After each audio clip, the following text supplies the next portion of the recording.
Hello friends, welcome back to my YouTube channel. आज की video में हम बात करेंगे करिकुलम के बारे में। ठीक है, ये है आपका फर्स्ट सेमेस्टर का फोर्थ पेपर का फर्स्ट क्वेश्चन है। ठीक है, कि करिकुलम क्या है। इसमें आप पाठ्यक्रम के बारे में जानोगे। इसके साथ ही साथ इसमें हम बात करेंगे सिलेबस एंड करिकुलम का डिफरेंस। ठीक है, कि पाठ्यक्रम और आपका जो पाठ्यक्रम और जो सिलेबस होता है उसमें क्या डिफरेंस होता है। साथ ही साथ इसकी डेफिनेशंस के बारे में बात करेंगे एंड टाइप्स ऑफ करिकुलम के बारे में। ठीक है, तो अभी हम वीडियो को स्टार्ट करते हैं। वीडियो को स्टार्ट करने से पहले मैं आपको वही बात कहूँगी कि आप वीडियो को लाइक कमेंट करना ना भूलें। साथ ही साथ आप चैनल को सब्सक्राइब करना भी ना भूलें। ठीक है, तो आइए हम डिस्कस करते हैं कि क्वेश्चन में क्या है। तो ये है आपका पाठ्यक्रम, जिसको कि हम पाठ्यचर्या भी कहते हैं। तो पाठ्यचर्या जो है या फिर पाठ्यक्रम जो है वो दो शब्दों से बनकर बना होता है, जिसमें जो है पाठ्य और चर्या। पाठ्य का अर्थ होता है पढ़ने योग्य और चर्या का अर्थ होता है नियम पूर्वक अनुसरण। ठीक है, पढ़ने योग्य अथवा पढ़ाने योग्य भी। तो पाठ्यचर्या शब्द की उत्पत्ति लैटिन भाषा के शब्द कुरियर से हुई है और जिसका अर्थ है दौड़ का मैदान। ठीक है, यानी कि जो कुरियर शब्द है, यानी कि पाठ्यचर्या की जो उत्पत्ति है वो लैटिन भाषा के शब्द कुरियर से हुई है, जिसका अर्थ होता है दौड़ के मैदान में भागना। यानी कि जो बच्चा जैसे स्कूल में एडमिशन लेते हैं तो बच्चा क्या सोच के जाता है कि उसके जो भी उद्देश्य हैं वो पूरे हों। ठीक है, तो पाठ्यक्रम बालक के लिए उस दौड़ के समान है जहां बालक जो अपने उद्देश्यों की पूर्ति करता है। तो ये था पाठ्यक्रम। अब हम बात करेंगे इसकी परिभाषा के बारे में। इसमें सबसे पहली जो डेफिनेशन आती है वो आती है ले के अनुसार। तो ले जी क्या कहते हैं कि पाठ्यक्रम का विस्तार वहाँ तक है जहाँ तक जीवन का, यानी कि पाठ्यक्रम का विस्तार वहाँ तक होगा जहाँ तक जीवन का विस्तार है। उसके बाद आता है मुनरो के अनुसार पाठ्यक्रम में वे सब क्रियाएं सम्मिलित हैं जिनका हम शिक्षा के उद्देश्य की प्राप्ति हेतु विद्यालय में उपयोग करते हैं। ठीक है, तो पाठ्यक्रम आपको पता है करिकुलम जो है वो कैसे तैयार होता है। ये इस वीडियो मतलब मैंने करिकुलम के ऊपर जो वीडियो है पहले ही अपलोड की है। अगर आपने नहीं देखी होगी तो चैनल में जाकर चेक कर सकते हो। उसमें करिकुलम के बारे में बताया हुआ है, साथ ही साथ टेक्स्ट बुक्स के बारे में भी बताया हुआ है। ठीक है, वहाँ पर मैंने इसकी डीप एक्सप्लेनेशन करी हुई है। तो इसमें मैं आपको नॉर्मल जो नोट्स है वही बताऊंगी कि इसके अगर आपको एग्ज़ाम में आ जाए तो आप इसको भी कर सको। ठीक है, यानी कि मैं इसमें आपको डीप एक्सप्लेनेशन नहीं बताऊंगी क्योंकि मैंने ऑलरेडी दूसरी वीडियो में डिस्कस कर ली है आपके साथ। ठीक है, तो ये थी इसकी डेफिनेशंस। उसमें मैंने आपको बताया नहीं था कि करिकुलम और सिलेबस में क्या डिफरेंस होता है, साथ ही साथ उसके टाइप्स भी नहीं बताए थे करिकुलम के। तो इस वीडियो में मैं वही बात करूँगी और नेक्स्ट वीडियो अगर आपको चाहिए होगी तो कमेंट करके बताइए, जो कि है नेचर ऑफ करिकुलम। ठीक है, और साथ ही साथ एक क्वेश्चन हो रहा है कि पाठ्यक्रम की आवश्यकता और महत्व बताएं। ठीक है, तो अगर आपको चाहिए होगी वो दोनों तो मैं आपको दे दूंगी, अगर आपको चाहिए होगी तो कमेंट करके बताएं। तो अभी हम बात करेंगे पाठ्यक्रम और पाठ्य वस्तु में अंतर।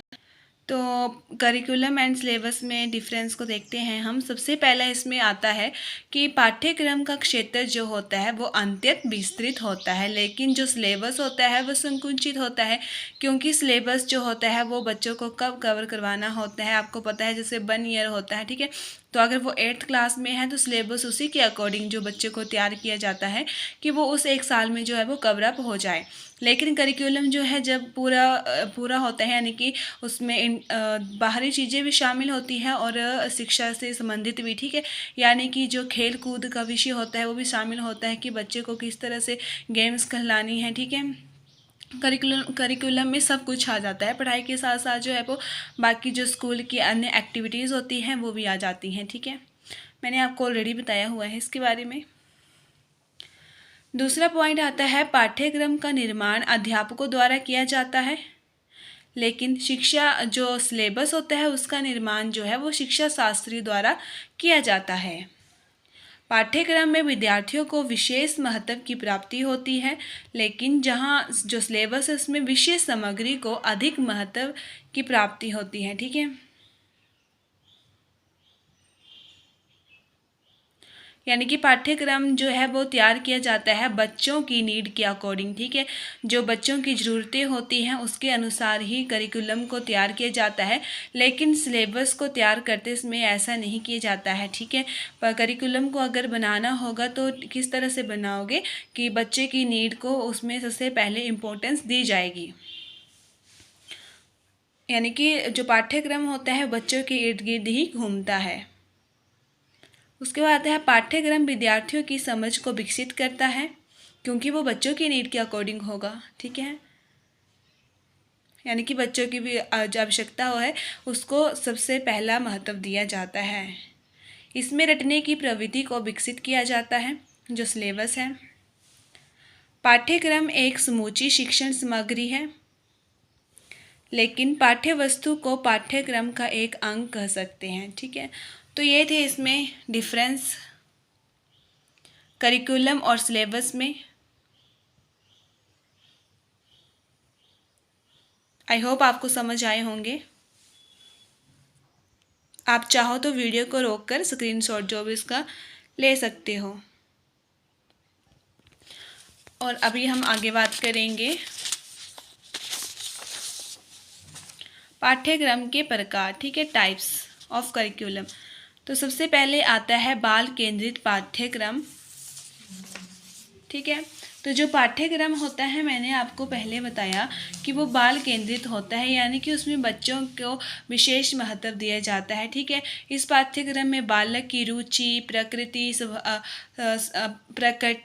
इंटरेस्ट, ठीक है, आदि को जो है वो विशेष ध्यान दिया जाता है। इस पाठ्यक्रम में बालक को प्रधानता दी जाती है, बालक को मुख्य माना जाता है। ठीक है, जब पाठ्यक्रम बनाया जाता है यानी कि करिकुलम तैयार किया जाता है तो वो बच्चों की नीड के अकॉर्डिंग ही तैयार किया जाता है। ठीक है, उसके बाद आता है अनुभवों पर आधारित। जो पाठ्यक्रम का नियोजन होता है वो अच्छे अनुभवों को प्रदान करने के आधार पर किया जाता है। ठीक है, उसके बाद आता है कार्यों पर आधारित पाठ्यक्रम। जो कार्यों पर आधारित पाठ्यक्रम होता है वह भी बाल केंद्रित ही होता है। ठीक है, वो बच्चों की नीड के अकॉर्डिंग ही तैयार किया जाता है। इसके बाद आएगा हमारा विषय केंद्रित पाठ्यक्रम। विषय केंद्रित पाठ्यक्रम जो होता है वो अध्यापक और छात्रों दोनों की पाठ्यक्रम जो मतलब यानी कि जो अध्यापक और स्टूडेंट्स होते हैं वो दोनों ही पाठ्यक्रम के अनुसार जो वो कार्य करते हैं, और इसमें सबसे अधिक महत्व जो दिया जाता है वो विषयों पर दिया जाता है। इसके बाद आता है शिल्पकला पर आधारित पाठ्यक्रम। शिल्पकला पर आधारित पाठ्यक्रम ये जो है आपके टाइप्स है। ठीक है, तो पाठ्यक्रम एक आपको आ गया शिल्पकला पर आधारित पाठ्यक्रम। इस शिल्प में सभी विषय केंद्रित होते हैं, यानी कि इसमें जो हर विषय शामिल होंगे, जैसे कि कृषि, लकड़ी का कार्य कैसे किया जाए, चमड़े का कार्य इत्यादि। ठीक है, मतलब पढ़ाई के साथ साथ जो है वो दूसरे चीज़ों का भी नॉलेज इसमें स्कूल में प्रोवाइड किया जाता है।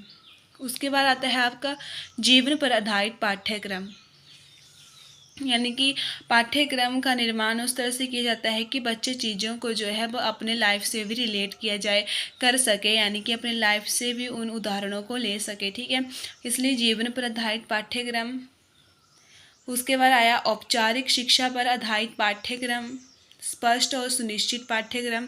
ठीक है, पाठ्यक्रम को इस तरह से तैयार किया जाता है कि उसको समझने में प्रॉब्लम ना आए, ना ही स्टूडेंट्स को ना ही टीचर को। अगर टीचर पाठ्यक्रम को तैयार कर रहा है तो उसी तरीके से करेगा ताकि बाद में अगर वो देख रहा है तो उसको प्रॉब्लम ना आए। ठीक है, और ना ही बच्चों को इसमें प्रॉब्लम रहे। उसके बाद आता है एक समान पाठ्यक्रम। तो ये थे आपके टाइप्स ऑफ करिकुलम के। ठीक है, जिसमें कि पहला आया आपका बाल केंद्रित पाठ्यक्रम, कार्यों पर आधारित पाठ्यक्रम, एक समान पाठ्यक्रम, अध्यापकों पर आधारित पाठ्यक्रम, अनुभव पर आधारित पाठ्यक्रम, औपचारिक शिक्षा पर आधारित पाठ्यक्रम, विषय केंद्रित पाठ्यक्रम, स्पष्ट और सुनिश्चित पाठ्यक्रम, शिल्प कला पर आधारित पाठ्यक्रम, जीवन पर आधारित पाठ्यक्रम। तो ये थे टाइप्स, ठीक है। इससे पहले हमने डिस्कस किया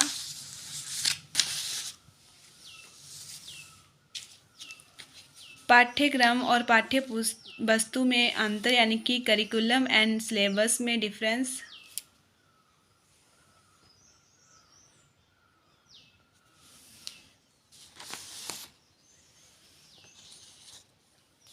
और ये meaning and definitions. I hope आपको वीडियो समझ आई होगी। वीडियो को लाइक कमेंट करना ना भूलें। मिलते हैं हम नेक्स्ट वीडियो में, तब तक आप अपना ख्याल रखें। Thank you for watching. Bye bye.